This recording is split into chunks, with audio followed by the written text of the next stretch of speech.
abençoada, clara, Pai querido.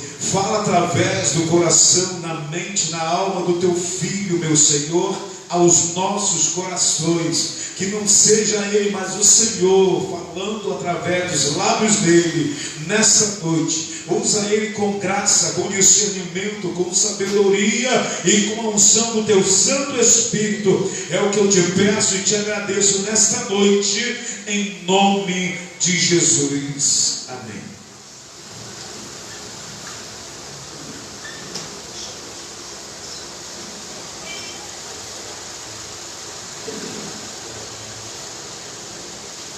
Meus irmãos, a paz do Senhor. Amém. Prazer estar aqui hoje. A maioria que me conhece, Leonardo, sou membro da Assembleia de Deus Central da Colônia, Ministério Lídio, pastor lá Luiz Pinucci. Não vou dizer que ele mandou um abraço, porque ele não sabe que eu estou aqui hoje, porque não adianta dizer que ele mandou um abraço, né? Mas sou amigo do pastor Ailton e da Elodie já há um tempo, da família. Pensa pura, sem mistura, tá, família? Eu ia vir de manhã, só que aqui com o Grande Doméstico, né? Eu não teve como vir. Aí eu liguei para o pastor às 6 horas, o pastor, que hora o manto lá começa? Às 6h30, 7 horas, então 7 horas. Ele estava na palavra, eu falei, amém. Então vim no carro pensando, voltei em casa, peguei um paletó, peguei um impulso que eu já tinha entregado uma vez. Levei tua vontade. Então abre aí, por favor, em Joel. Gentileza.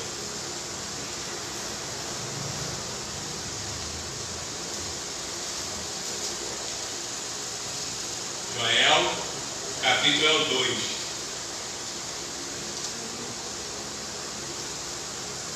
Lá para o Velho Testamento. Profeta menor. Não porque ele é pequeno ou porque não tem importância, por causa do conteúdo menor, né? Não como Jeremias, com um conteúdo maior. Joel capítulo 2. Amém? Depois de Oséias.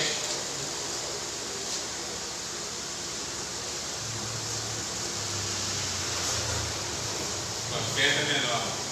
Lá no final do Daniel, Oséias, Joel.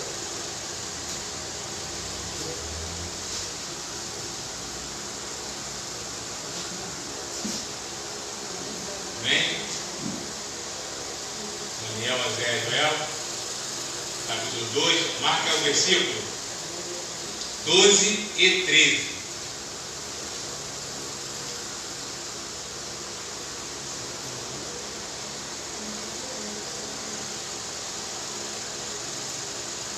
Joel capítulo 2, versículo 12 e 13.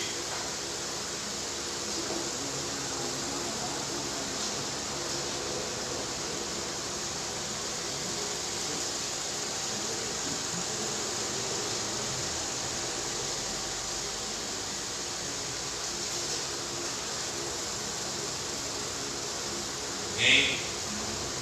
Joel capítulo 2, versículo 12 e 13. Está escrito na palavra de Deus.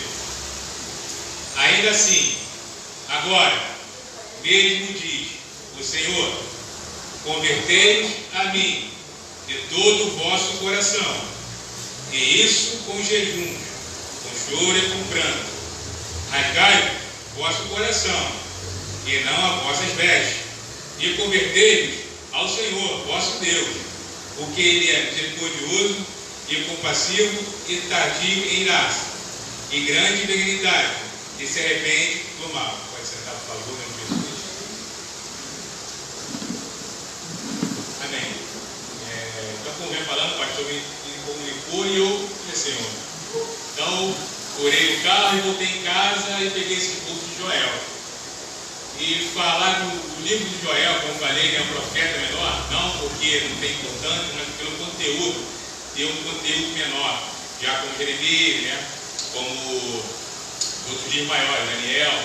Então, pelo conteúdo dele, não tem importância. Ok, mas esse profeta Joel, nós sabemos pouco a respeito dele. Não sabemos se ele é da classe sacerdotal, ou se era nobre, a origem dele. E sabemos é que o livro fala, que entra no capítulo 1, palavra do Senhor que foi dirigida a Joel, filho de Betuel. Então sabemos que ele era filho de Betuel. E o nome de Joel significa Jeová salva. E que ele profetizou o reino de Judá. Agora o período é a discussão entre os teólogos, exato período. Há debate sobre se foi antes do exílio ou pós-exílio. Tá? Então a data, afirmar precisamente uma data, não podemos afirmar. Mas há uma linha que vai antes do exílio e uma linha que vai pós-exílio. Eu fico com a linha antes do exílio, por alguma diversidade que o livro nos apresenta. Ok? O que acontece? O que acontecia nos tempos de Joel? É o que vinha acontecendo. A nação de Israel, o reino do sul, que é o reino de Judá, vinha acontecendo aquela famosa religiosidade. Achava só por frequentar o templo, por ter a lei de Moisés, por ser o povo de Abraão, filho de Abraão, ter o sangue na linhagem abraâmica, aquele povo separado por Deus, achavam que era suficiente, que já era necessário, que aquilo ali eles estavam como se tivesse 100% garantido. Não é verdade? Por ouvir a lei ao sábado, por oferecer sacrifícios, por fazer os votos, por fazer os mandamentos, as ordenâncias que a lei mandava prestar. Então, por seguir um ritual, por seguir um procedimento, por seguir um regulamento, achavam que era suficiente. E o profeta Joel vem exortando a nação de uma profecia de perigos que viria a acontecer se ele não viesse se arrepender. Ele parte de uma partida, de uma profecia, ele profetiza o que iria vir a acontecer com a nação de Israel se ele não viesse a se arrepender. Ele diz assim no capítulo 1, no verso 2: ouve isto, vós velhos, escutai todos os habitantes da terra. Aconteceu isso em vossos dias, ou nos dias de vossos pais? Narrai isto a vossos filhos, que vossos filhos ouçam a seus filhos, e os filhos deram testa a outra geração. Por que deixou o gafanhoto portador, comeu o gafanhoto migrador? Por que deixou o migrador, comeu o gafanhoto devorador? Por que deixou o devorador, comeu o gafanhoto destruidor? Ele está profetizando que ia vir uma nuvem de gafanhotos, de pés, que ia destruir ali as plantações de Israel. E a nação israelita é uma nação cujo forte que é a agricultura. O forte da nação é a agricultura. Até hoje, o forte da nação é a agricultura. O pastor falou, ali quando o José foi entrar naquela terra, era uma terra boa, uma terra que mandava leite e mel, que é o cacho de uva, 2 homens tinham que carregar. Então, uma terra boa para se plantar. E a nação de Israel, até hoje, é uma nação forte na agricultura. E o forte dele era a agricultura. Só que o profeta exortando, Deus ia permitir uma onda de gafanhotos, pragas, que iam vir contra a plantação, ali onde tiravam o sustento. E também tinha a oferta de cereais que era oferecida a Deus.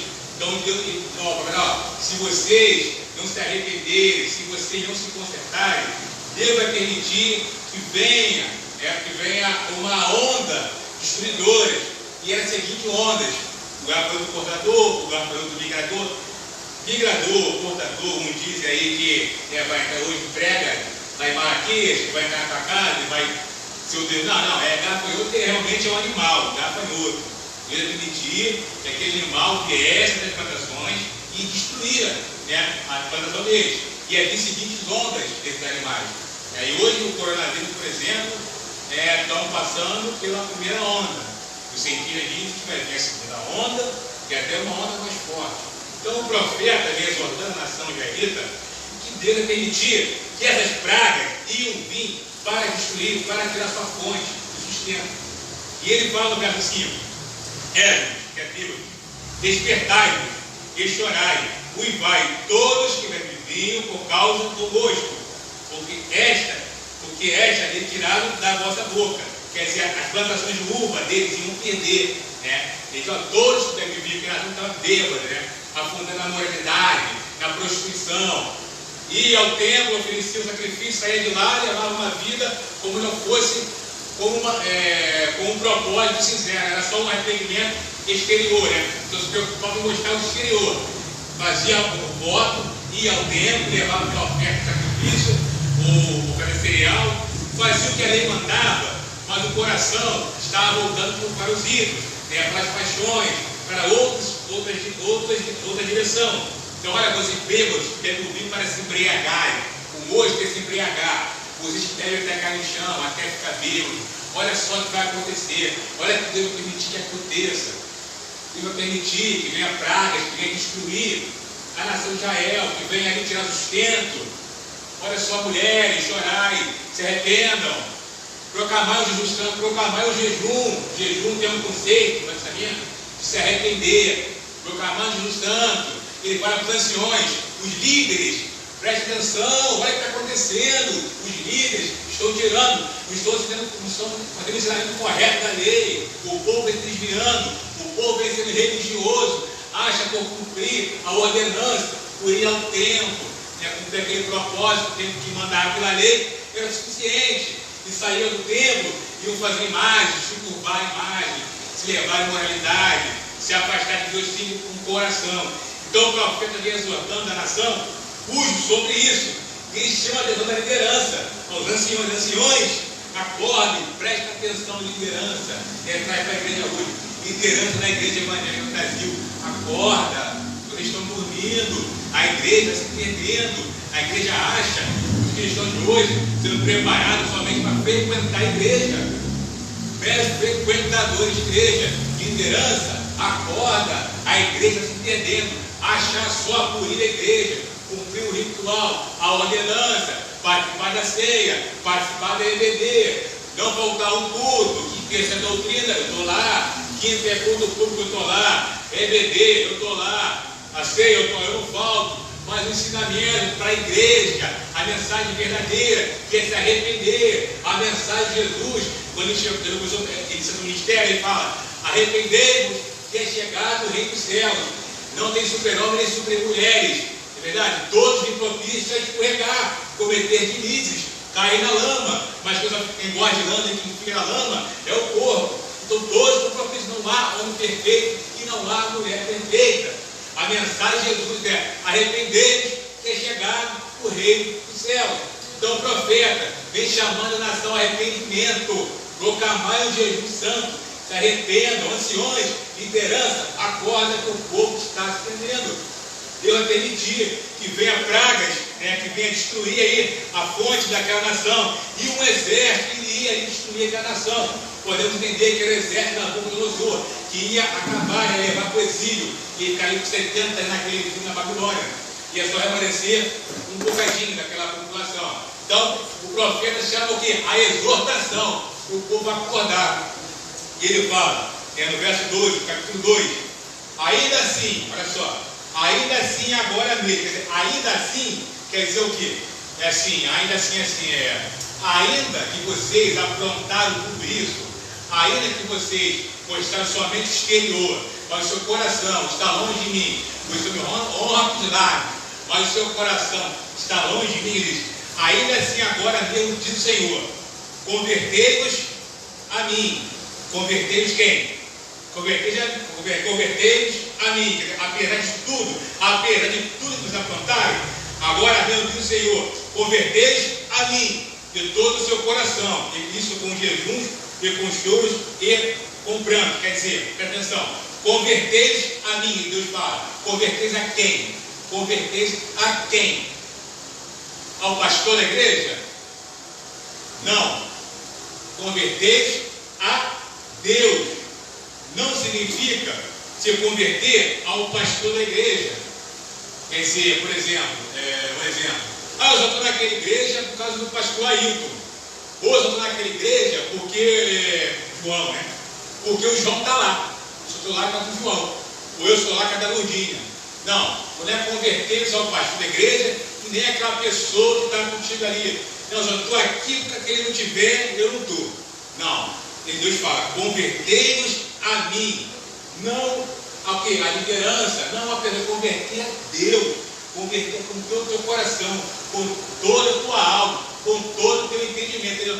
Não é se converter ao pastor da igreja, eu estou lá com o pastor Ailton, ou outro pastor que seja, outra igreja que você frequenta, não sei, ou o João, porque o João é uma benção, ou a minha irmã ali na porta, que eu esqueci o nome dela. Glória, né? Vitória. Ou a Vitória, que é uma benção, canta muito bem, baixa no poder, dá camarota, faz tudo. Não é só por causa disso, que a Vitória é uma benção, ela é uma benção, mas é por causa disso. Não é por causa do meu irmão que está ali, outro que está liderando, mas é converter a Deus. Converter a Deus também não é se converter a uma doutrina. Né? Eu tive um seminário em São Paulo em janeiro, um seminário reformado, igreja batista presbiteriana. E lá tinha muito, assim, um pouco de grupo, né? Calvinistas e arminianos. Então eu perguntei para o camarada, você é cristão? Eu falei, você é cristão mesmo? Aí eu falei, claro, você é de quê? Eu falei, não, sou da Assembleia de Deus. Ele, arminiano, eu sou calvinista. Aí eu falei, pô, se converter, irmão, a Deus, não é a doutrina, não foi Calvino que foi para você numa cruz, ou João Armínio que foi para você numa cruz. Não é se converter uma doutrina, é se converter a Deus, não é Calvino nem Armínio, né? Que é a teologia, que é a doutrina da salvação. Calvino, a eleição incondicional, Armínio, a eleição condicional. Então, Deus, são mistérios de Deus, que nós vamos entender lá na frente. Não temos que entrar em debate sobre o assunto, brigar e criar divisão na igreja sobre o assunto. Então temos que se converter a uma doutrina, a Calvino ou Armínio, né? E muito menos, amados, se converter à instituição, a placa que tem na frente da igreja. Não devemos se converter, se arrependam, se converter na igreja. Ainda assim, tudo que você aprontou na sua vida, isso eu me incluo, apesar de tudo que você fez na sua vida, converteis a mim, não é o pastor, não é o amigo, não é a doutrina, muito menos a placa da igreja. Né? Por exemplo, fica aquele você vai ver, está lá. Eu era uma pessoa que não tinha nada, que eu não tinha dente também, você vê todas as vezes, eu não tinha esposa, eu não tinha casa, não tinha carro. Só que aí eu vim aqui, fiz um propósito lá, na Fogueira Santa, com o negócio e tal. Hoje eu coloquei a dentadura, hoje eu tenho uma esposa, hoje eu tenho um carro, hoje eu tenho 5 carros na garagem, hoje eu tenho uma empregada. Eu sou a igreja tal. Quer dizer, não é a instituição. O correto dizer, pela graça de Deus, pela sua misericórdia, que me alcançou, que me regenerou, que mudou a minha mente, que mudou o meu entendimento, que soube me ensinar aonde, como eu usar o meu dinheiro, pela graça de Deus, pela sua misericórdia, que mudou a minha mente, o meu entendimento. Eu pude poupar, eu pude saber contribuir na casa de Deus, e pela misericórdia de Deus eu consegui uma casa, um carro, o que seja. Então, não é pela instituição tal, é pela graça, quer dizer, não podemos botar a instituição à frente da graça, né? Pela graça de Deus, pela misericórdia de Deus, né? Que Deus amou o mundo de tal maneira, que eu sou o único filho, para todo aquele que crê não pereça, mas ele é vida eterna. Então, pelo amor de Deus, um amor incondicional. O amor de 13, um amor que a gente não compreende, que a gente ama. Normal, você ama alguém te ama por quê? Porque a gente ama aquela pessoa que faz nós demonstrar por ela o sentimento. Mas Deus não vê dessa forma. Deus vê o amor de uma forma totalmente diferente.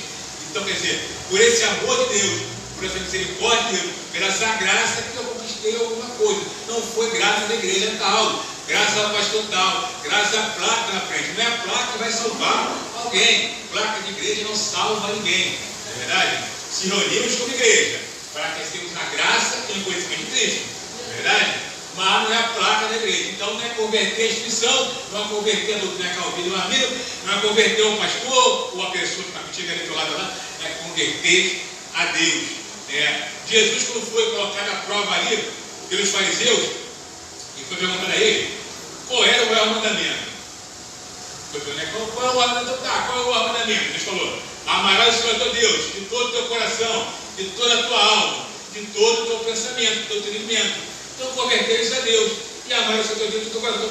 Se converter é se converter a Deus. Não é a placa de igreja, não é a doutrina Calvino Armínio, não é pastor, não é aquela pessoa, se eu estou lá porque o João Abel já com ele, e assim sempre, não é nenhuma Vitória Abel, que está muito bem, eu vou ficar só porque a Vitória está lá. Não é isso. É converter a Deus. E para converter a Deus com todo o seu coração, quer dizer, com o meu coração, com todo o teu coração, quer dizer, com todo o teu ser. Meu irmão, presta atenção.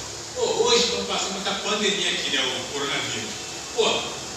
Irmão, pelo amor de Deus, claro que tem que usar essa benção aqui, a máscara, o álcool ali, é claro que tem que fazer isso, é lógico que tem que fazer isso, mas pelo amor de Deus, meu irmão, imagina quando a igreja for perseguida, quando parar um negão ali de 2 metros de altura, com um facão cego, mandando você negar Jesus, e aí, pelo amor de Deus, está com todo o teu coração. Qual a função do coração? Qual a função do coração? É que primordial, é bombear o sangue para todo o corpo. Mas aqui no texto, nosso contexto, ele tem um sentido do coração. Ele falou o quê? É um coração limpo, é um coração, não é um coração dividido, é um coração somente para Deus, é um coração que não entra em disputa. A Bíblia fala, bem-aventurado os limpos de coração, porque verão a Deus. Os limpos de coração verão a Deus. O que é ser limpo de coração? É um coração que não tem sujeira? Não, é um coração que não é dividido, é um coração que não entra em disputa, é um coração que prioriza o que vem de Deus. Não estou falando no sentido religioso, mas é um coração limpo. Esses verão a Deus, os limpos de coração. Então, bem-aventurado, o que seja bem-aventurado? É a palavra do grego macário, quer dizer o quê? É a pessoa que é muito feliz, super feliz, felicíssimo. Então, o muito feliz, o super feliz, é o limpo de coração. É um coração que não entra em disputa, que bota Deus em primeiro lugar no seu coração. É um coração limpo, porque estes terão a Deus. Amém? Então, cometeis a mim, nosso coração limpo, é um coração puro, irmão. É um coração que não entra em disputa, é um coração que não é dividido. E isso, com o que ele fala? Com jejum. Jejuar. O que é jejuar? É passar fome, pelo amor de Deus, igreja. Não é passar fome, jejuar. Fala que não. Eu estava vendo agora na televisão, jejum do presidente. Está lá. Aí o pessoal tudo passando fome em casa. Vendo filme lá, um monte de besteira, falando palavrão. E nem aí, mas jejum. Presidente. Então, a igreja vai entrar no jejum Daniel. Aí, jejum. Aí não tá bom. Aí passa fome, ele leva para o que ele quiser fazer, não pega a Bíblia para ler, não ora, mas não come. Do jejum. Jejum não é isso, jejum não é passar fome. O conselho de jejum vai estamento, o que é arrependimento. Mas aqui uma dica para tu jejuar, o que é? O que é uma dica para você jejuar? É você separar um tempo para Deus. É lá no teu quarto. Não sei o que falar para cá, pode ser. Você começar a orar, ler a Bíblia, ao ponto de você esquecer de ter refeição, ao ponto de você esquecer de almoçar. E você esquece. Você está tão concentrado na leitura da Escritura, está escrevendo sermão, uma devocional, e você vai esquecendo a hora do almoço, a hora passa. Você vai jejuando, isso é um jejum bíblico, um jejum para Deus é isso. E você se entregar em oração no teu quarto, não você orar o dia todo não. Eu li um livro, Jonathan Edwards, que ele orava 2 dias seguidos. Eu falei, pode ir então. Aí de férias eu comecei a orar, com 15 minutos eu não aguentei mais. Comecei a inventar assunto, comecei a criar assunto, nossa, comecei a eu não tinha mais o que falar, eu orei mais de 20 minutos. Aí o homem sábio me falou, olha só, irmão, cada um é chamado por uma coisa. Não é verdade? Cada um é chamado por uma coisa. Então, cada um é chamado por uma coisa. Jonathan Edwards orava, um dia, 2 dias, jejuava 3 dias seguidos, ele, é você. Então, cada um, não é você se trancar no quarto e fazer algo, se sacrificar, fazer algo que você não aguenta fazer. Você passar um dia com Deus, uma leitura, oração, que você esqueça da refeição, você esteja a almoçar. Eu tenho certeza, alguém aqui já passou por isso, esqueceu. Foi ver 3, 4, 5, 6 horas passou, você não almoçou. Nem deu água, você está tão ali empolgado com a leitura, escrevendo alguma coisa, que não passou. Então, o jejum é se separar para Deus. O jejum não é passar fome. Converteis a mim com todo o seu coração, com todo o seu entendimento. Com jejum, quer dizer, com um jejum sensato, um jejum racional, não maluquice de passar fome. Passar fome é isso, que é dieta, que é isso. Não, como é dieta, mas é passar fome, pelo amor de Deus. É você separar um tempo para Deus e esquecer as coisas, se apegar somente a Deus ali. Vamos lá. E tá. Isso com choro, isso com choro e com pranto, Então, com jejum, com choro e com pranto. Quer dizer, vai falar, bem-aventurados que choram porque serão consolados. Bem, o que é bem-aventurado falando, é uma pessoa muito feliz. Então, estou muito feliz, eu que choro. Ele falou que se arrepender de mim, converter a mim, com o quê? Com choro, com pranto.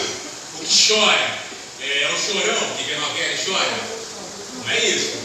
Esse choro aqui é aquele que chora pelos seus pecados, que reconhece que é dependente da graça de Deus, que é salvo pela graça que fez, que é dependente da misericórdia de Jesus, que foi Deus que resgatou, que foi Deus que o escolheu, que foi Deus que o trouxe. Então, os que choram, bem-aventurados, serão consolados, aquele que se sente triste pelo pecado da humanidade, pelo pecado ao seu redor, e vê as pessoas perdendo tempo, se matando, se entregando ao alcoolismo, e vê ali, você vai ali consolar alguém, a pessoa ali, quero tirar minha vida, ninguém me ama e tal. As pessoas que se comovem com a situação do mundo, então, com seus pecados, com a situação da humanidade. É esse que não é bem-aventurado. E é esses que são consolados. Quem nos consola? O Espírito Santo? Nos consola? Não é esse, né? Não chorando, vendo a venda e está chorando.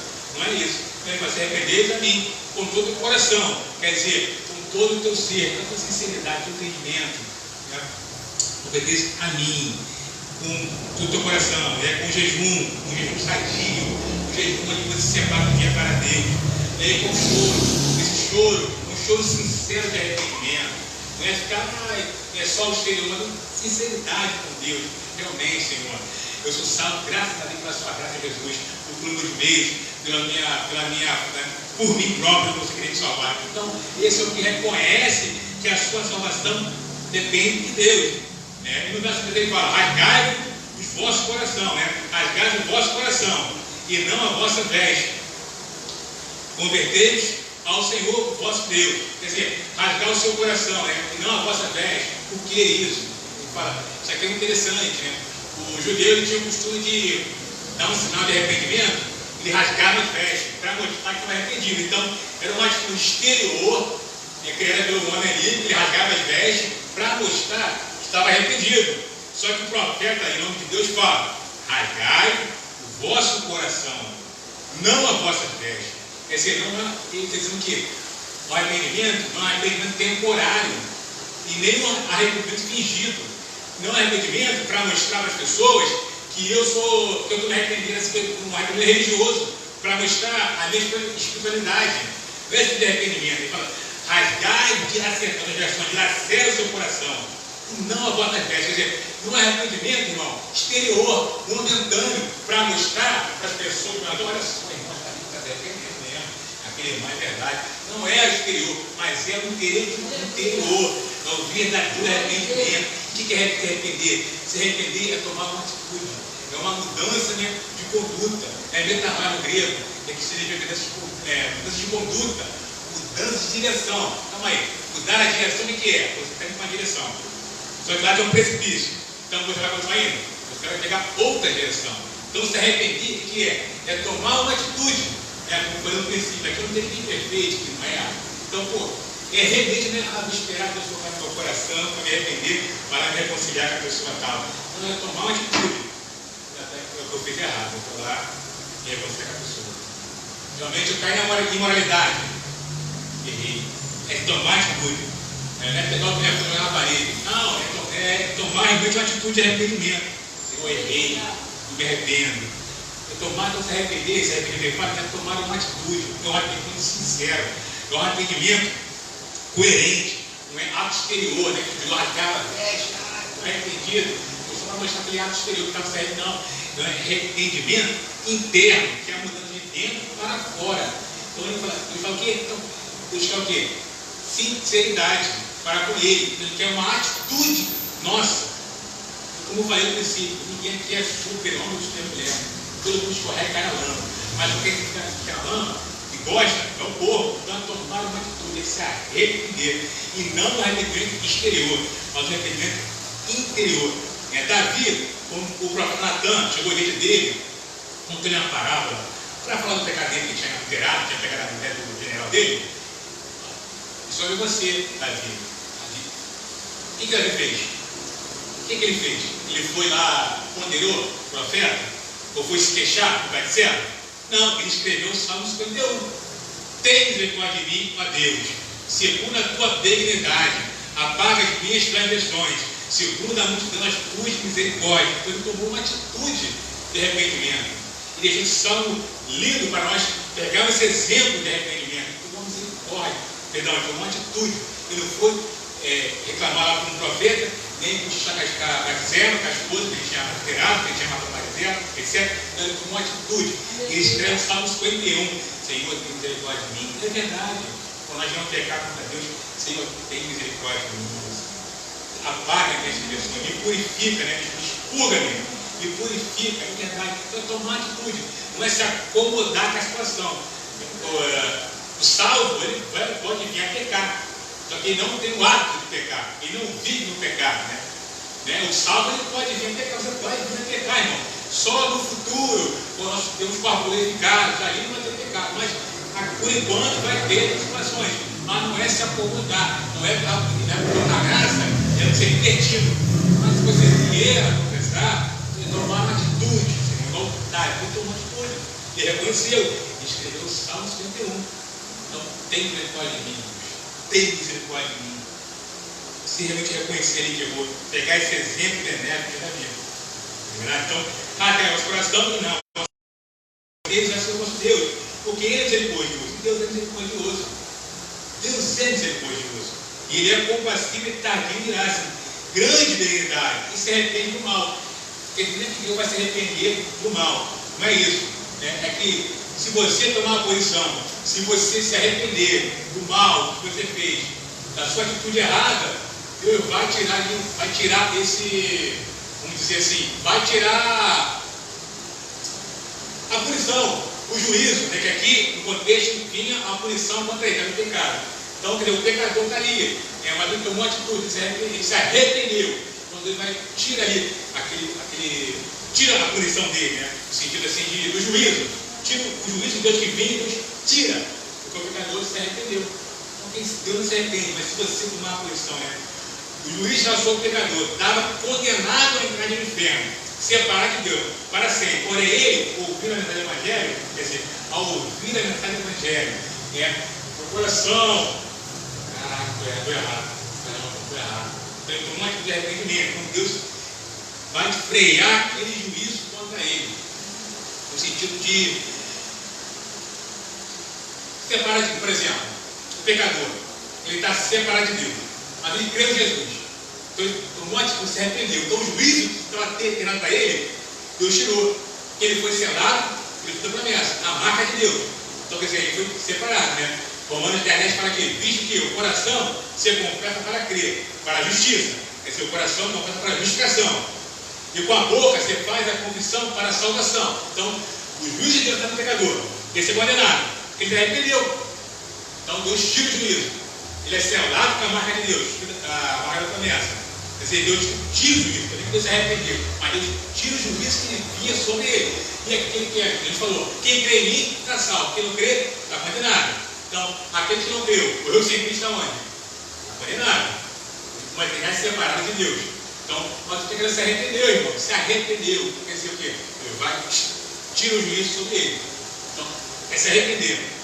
Então, quer dizer, dentro daqui, toda dessa mensagem aqui para dizer, né, que o povo de Israel, no período, estava só achando por cumprir a ordenança era o suficiente. E a igreja hoje, a liderança da igreja hoje, infelizmente, vem preparando frequentadores de igreja.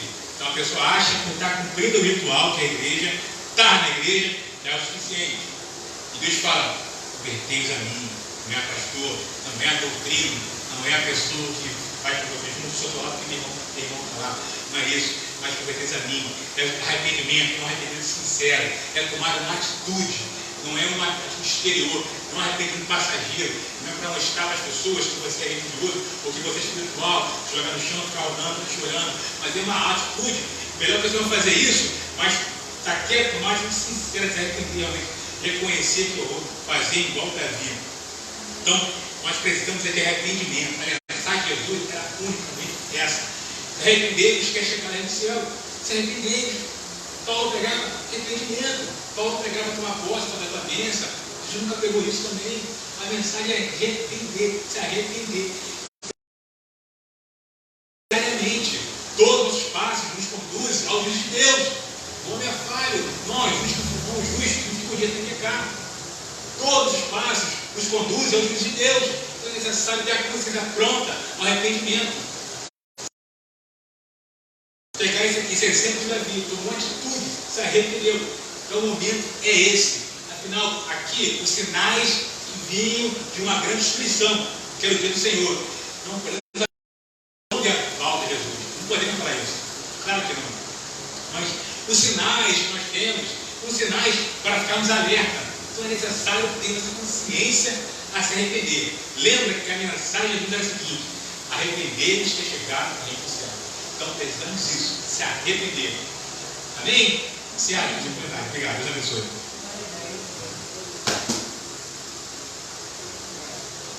Glória a Deus. Vale glória, irmão? Aleluia. É a palavra de arrependimento, querido. Palavra sem mistura. Que Deus continue abençoando o Léo, enchendo ele de sabedoria, de graça, de unção. E essa é a palavra. Arrepender-nos. Todo dia nós temos que se arrepender, sim. É difícil ouvir uma palavra dessa por aí hoje em dia, né? É tanta distribuição, o arrependimento quase não se fala hoje em dia. E realmente está acontecendo muitos frequentadores de igrejas por aí afora. Mas louvo a Deus que Deus sempre reserva um remanescente. Deus sempre guarda, nem que seja um pequeno grupo, mas Deus reserva. Deus nunca vai deixar você solitário. Elias pensava que ele era o único. Ah, Deus, só tem eu de profeta.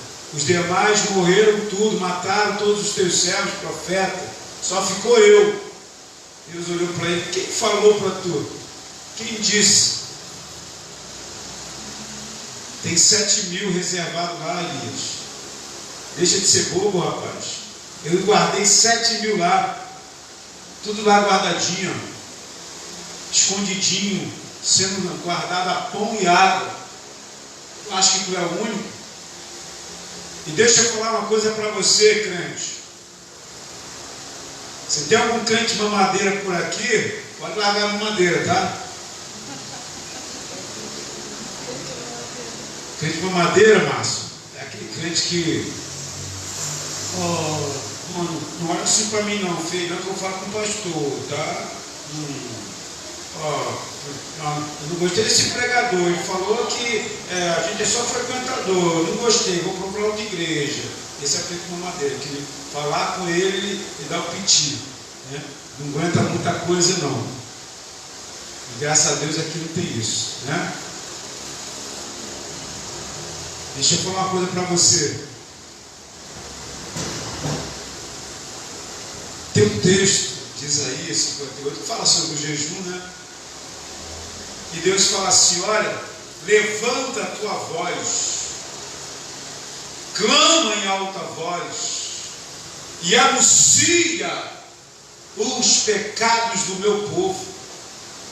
Caramba, é Deus que está mandando, anuncia. Vai anunciar pecado hoje da igreja para tu ver? Vai. Quem é que tem coragem de anunciar pecado dentro da igreja hoje? Aí Deus vem falando isso. Isaías 58 fala sobre o jejum. Leonardo lembrando aqui, envia essa lembrança. E ele fala, o profeta anuncia o pecado do meu povo. E quando Deus vê o povo dele em pecado, não é para o profeta ficar assim: não posso falar assim, não vou ficar chateado. O problema é do irmão, filho. Porque Deus quer que você se conserte. Deus quer que aquela pessoa não morra. Se você não der o recado, aquela pessoa vai morrer no pecado, vai para o inferno e o sangue vai ser requerido de você. Então o meu compromisso, o compromisso de cada um de vocês, não é com a mentira, não é com o irmãozinho com medo de chatear, não. O teu compromisso é com a verdade, é com Jesus. Prega. Se o teu irmão está falhando, está errando, chama ele no canto. Uma coisa para você: varão, faz mais isso não.